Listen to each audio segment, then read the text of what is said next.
Hello everyone, and welcome to the Commander's Forge. My name is Andy Bentley, and the Forge is an area for me to talk about Magic, Commander, and anything else while we try and navigate this crazy world. Now, I know I didn't really talk about them a lot when they came out, but the Warhammer 40K decks have been out for a while. And I hadn't bought any of them, mostly because I just couldn't find them anywhere, and anywhere that I did see them, they were severely overpriced. So, while I was out shopping earlier this week, I happened to see one on the shelf that wasn't severely marked up, so I decided to buy it. So I bought the Tyrannid deck, which is the Teamer deck, and I think I'm going to build it out, but this deck's going to be weird in that it cares about Tyranids, and all of the Tyranids in existence are in the deck.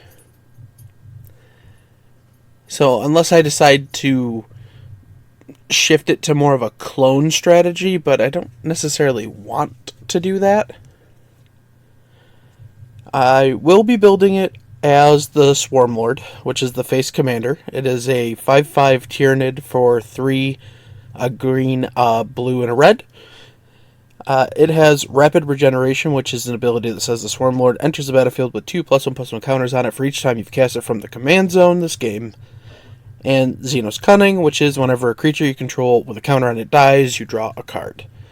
So that very much goes into the style of what the deck wants to do, and I'm not going to move too far away from that. It does also come with Magnus Lucia Kane, which is a 1/1 Humid Tyranid Wizard, for 1, a green, a blue, and a red, so this is your 1 alternate commander. It has Spiritual Leader, which is at the beginning of combat on your turn, you put a +1/+1 counter on target creature. And Psychic Stimulus, which is tap, add to colorless. When you next cast a spell with X in its mana cost, or activate an ability with X in its activation cost this turn, copy that spell or ability. You may choose new targets for the copy. Now, the deck does also include 4 other legendary creatures, but none of them could be the commander of a Teamer deck. The first one being Garson Starn, Kellermorph. It's a 3/2 Tyranid human for 1, a red, and a blue. Yep, that's that color, Andy. It has Ward 2 and 3 auto steps, which is whenever another source you control deals exactly 1 damage to a permanent or player, he deals 2 damage to that permanent or player. This will not necessarily fit in with the rest of the deck, and it will get pulled for maybe a future project. Next we have Deathleaper Terror Weapon, which is a 3/3 Tyranid for 2, a red, and a green. It has Flash, it has Haste, and it has Flesh Hooks, which is creatures you control that enter the battlefield this turn have double strike. I don't know how useful this will be in the deck build, but one of the things that I am looking to add to the deck is haste enablers, so that one probably still makes the cut. Then we have the Red Terror, which is 3 and a red for a 4/3 Tyranid. It has Advanced Species, which is whenever a red source you control deals combat damage to 1 or more permanents and or players, put a +1/+1 counter on the Red Terror. It's fine, but I don't think it fits with what this deck is going to want to do. Mostly because this only triggers out of red stuff, so I don't see it making the cut. The one I do see making the cut for the final deck is Old One Eye. It's a 6/6 Tyranid for 5 and a green. It has Trample. Other creatures you control have Trample. When it enters the battlefield, you make a 5/5 Tyranid creature, and it has Fast Healing, which is at the beginning of your pre-combat main phase, you may discard 2 cards. If you do, return Old One Eye from your graveyard to your hand. Alright, now to keep this part from getting too long, I'm just going to go over 4 of the cards that are in the deck that are going to stay in the deck, and 4 cards that I'm going to add to the deck. So, starting off with what's staying in the deck, it comes with a copy of Hardened Scales. It's a single green for an enchantment. If 1 or more +1/+1 counters will be put on a creature you control, that many +1/+1 counters are put on instead. So for every +1/+1 counter, you get an additional +1/+1 counter.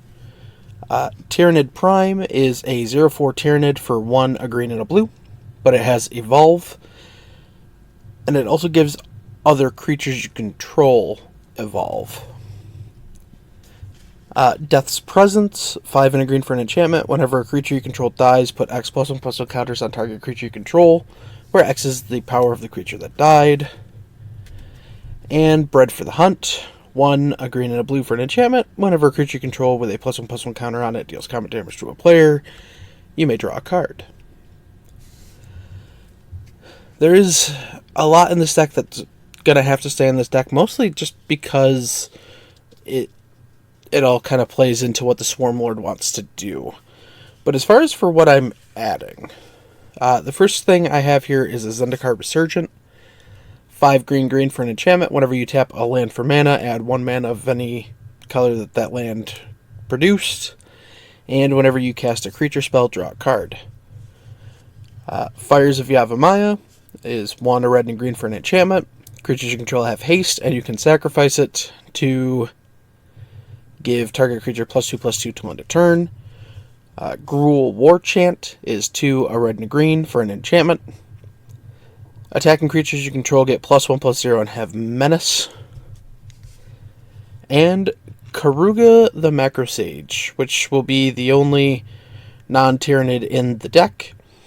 It's a 5/4 Dinosaur Hippo for 3 and then 2 hybrid green-blue. It has Companion, but for now it's just going in the deck.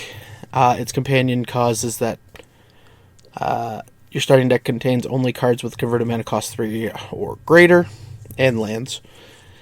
But when Karuga the Macro Sage enters the battlefield, draw a card for each other permanent you control with converted mana cost 3 or greater, which is a lot of what's already in the deck. So yeah, just to keep this not terribly long, we're gonna call that one there, and we'll be right back to talk about what I played in the Guardian Project first month patron league thing. Alright, I'll see you in a second. I just want to take a minute to tell you about my Patreon. I know times are hard for everybody, and I know it isn't easy to shuffle around bills and stuff. Believe me, I know that. But if you would like to help support the podcast, you can find the links to my Patreon in my link tree, which is always put into the description of either the video or the audio, wherever you're listening to it. It would really mean the world to me. Honestly, I'm just struggling to make ends meet most weeks. But that's it. That's all. If you want to help, the links will be where you can find them. And we're back. Now, week 1 of the Guardian Project Patron League has come to an end. And this month's theme is precons. So we started with a precon, and for the first week we got to add $20 worth of cards to that precon. And yeah, so some people didn't do anything, and they're instead banking that 20 to get to 40 for next week. I went the complete opposite, and I just tried to cram as many low-cost cards into mine. So, like, for week 1, most of my budget went into a Cabal Coffers, but I still got, like, an additional 7 cards in my first week. And, yeah, so I just want to talk about how the game went, essentially. And, yeah. So, the game was myself, Geek Beardly, Decane, and Draco Lucian.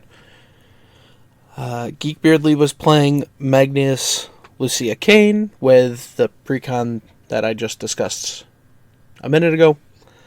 I was playing the Mono Black Artifacts Warhammer 40K deck, but instead of the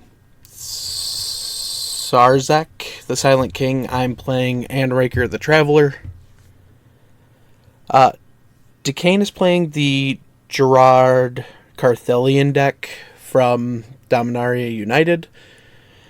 And then Draco Lucian is playing Henzi Toolbox Tori from New Capenna. And it was a fun game. I don't think anybody completely ran away with the game. Although Decane playing the new Joda from Dominaria United kind of helped him churn through his deck very fast, and he did become a threat. Mine was more of a slow burn. I got a few things out, and then I did one really big thing. The Henzi deck kind of just did the Henzi things, like getting out big stuff, drawing cards, sacking stuff away. And the Magnus Lucia Kane deck kind of petered out after like the first 5 turns. He just wasn't hitting any card draw, and he still put up a good fight.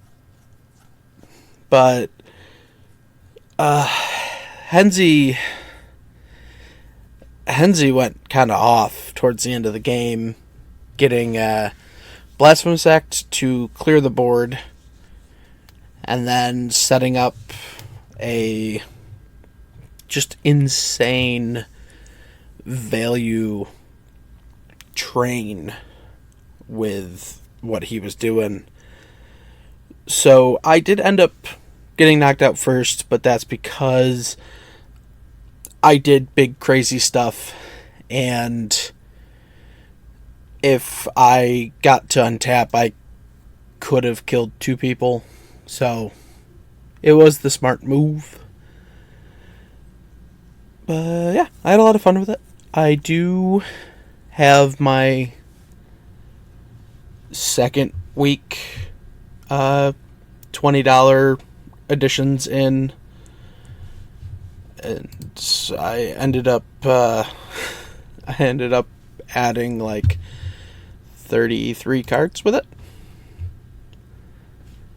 I ended up cutting most of the stuff that was above 5 mana, some of the stuff that was a little under 5 mana, and then I don't know, just some of the stuff that might be good in other decks, but doesn't necessarily go to the plan of what I want to do overall with the month of upgrades I'm going to be able to do with this deck. But yeah, I think that's what I'm going to call it. I kind of want to try and still keep these under 20 minutes for the most part. Mostly because it's just a lot of work for one person. So, with that, I think I'm going to call it, and I'll see you next time. Bye-bye. Thank you for listening. All of my links can be found in my link tree in the description below. I would like to thank Ian Foss and Cody Mulpey of the band The Crypt for allowing me to use music for my opening and ending, along with Nate and Erica Jacobs for making my original logo. And I would also like to thank Christina McNichol for creating my new logo. And I'll see you next time.